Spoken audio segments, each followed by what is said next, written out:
Now, recently, the president has announced that U.S. forces will be leaving Syria.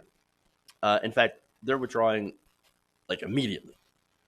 So now, according to reports, the White House announced late Sunday night, without consulting allies in the region or members of Congress, of course, that Trump had agreed in a phone call with Turkish President Erdogan to let Turkey occupy a strip of northern Syria.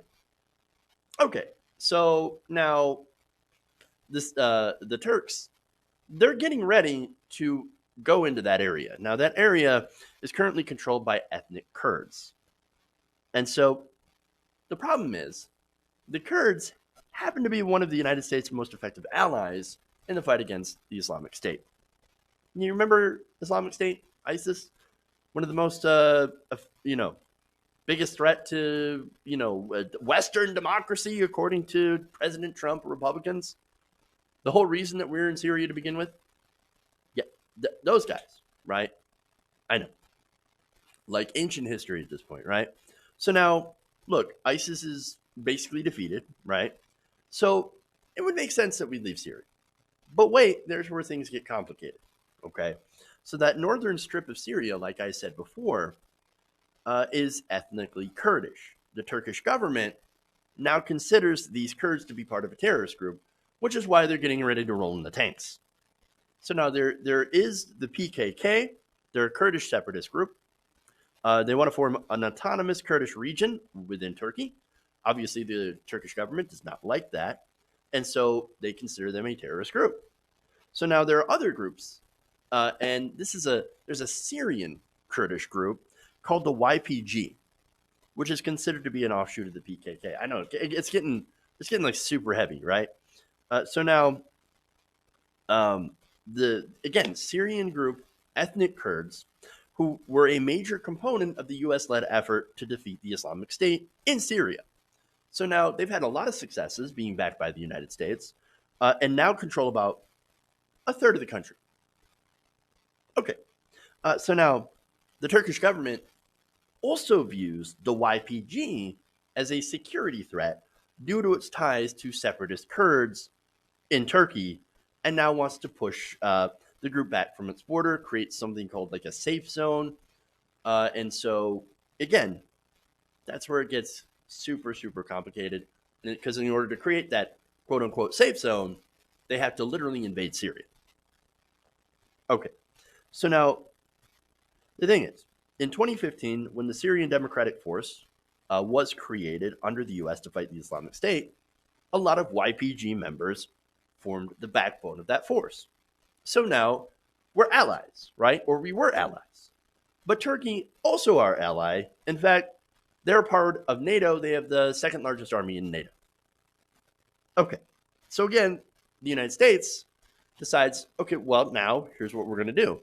Now that we've used the Kurds to beat the Islamic State, after arming them and working with them and promising to protect them from the Turks, now we're just going to leave. We're going to leave without setting up a framework for withdrawal. We're going to leave without, making sure to protect our allies in the region that helped us with the Islamic State. We're just going to leave. Just like that. Gone. There's a little bit of a problem with that. They're going to get slaughtered. The Kurds are. And so, look, what this would be? This would be about if we end up letting the Kurds get slaughtered. This would be the 8th time that we have used and then backstabbed the Kurds.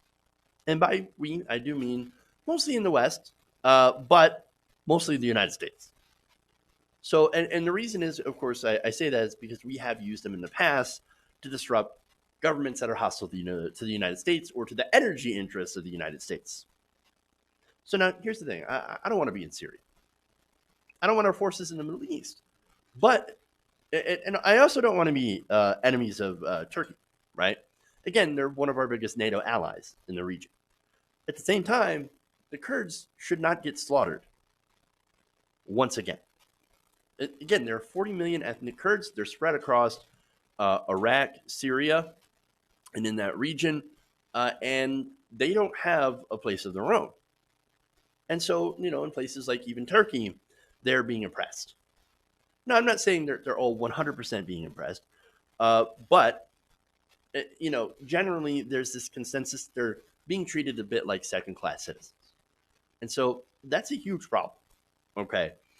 So now this is a situation that we find ourselves in. And it's not an easy situation. It's very nuanced, very complicated. And it's not the kind of situation where you want somebody like Donald Trump being in charge. So now let me get to Donald Trump's statements on this, because they go from insane to even crazier. So now on Monday, he said, quote, "It is time for us to get out of these ridiculous endless wars," that I agree with, "many of them tribal, and bring our soldiers home."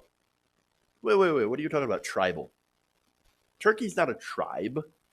They're an incredibly modern, pretty powerful nation, and they're actually a pretty good Western democracy in the area.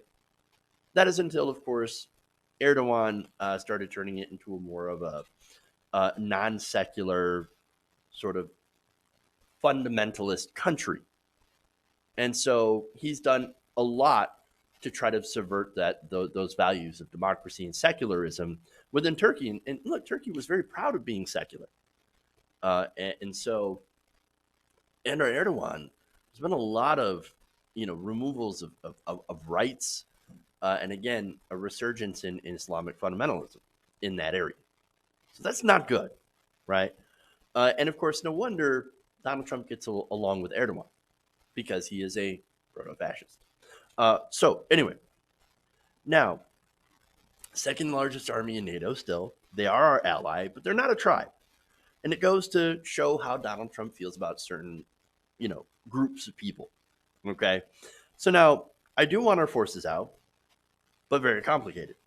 And so when people pointed that out, that this is very complicated and that we are basically allowing the Kurds to get slaughtered, Trump said this, quote, "If Turkey does anything that I, in my great and unmatched wisdom,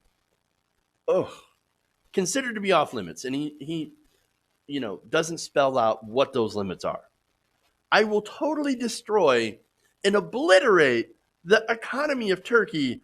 I've done it before." When did you destroy the Turkish economy? What is going on here? This is not how you handle this situation. You don't threaten just another one of our allies, even if it means trying to protect other allies. No, if we actually had an adult in the room, and mainly somebody with progressive foreign policy, we would find a way to not only honor our promises of protection to the Kurds, while also making sure not to make an enemy of our allies in Turkey.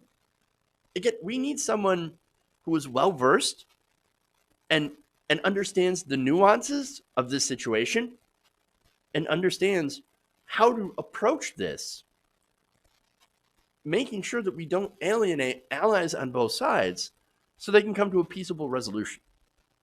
Okay, again, the relationship is super complicated. There are Kurds that live in Turkey. Some have ascended to power within Turkey. So it's not as if this is a divide that is too big to bridge. What we need is someone to encourage them to find a way to get along. And the U.S., I think, could play a positive role in fostering that kind of diplomacy. But unfortunately, we're not doing that. Instead, we seem to be, again, abandoning the Kurds to what could be a complete and utter slaughter. And so, unfortunately, that's what you get with someone like President Trump in charge. Terrible foreign policy. Hey guys, hopefully you enjoyed that free video. Now I'm going to have to ask you a favor. Between the demonetization and the YouTube algorithm messing around with view counts, etc., we're having a hard time adjusting to the new YouTube reality, which is where you guys come in. See, we have a Patreon, patreon.com/TYTNation, set up to help us rely on you guys, the viewers, instead of big corporate ads. Look, you know the show. You know I'm not in favor of big corporations anyway. So help us transition away from relying on the ad model to pay the bills and sign up to be a patron, patreon.com/TYTNation. That goes a long way to help us keep the lights on, and you guys will know that you're supporting independent, progressive media.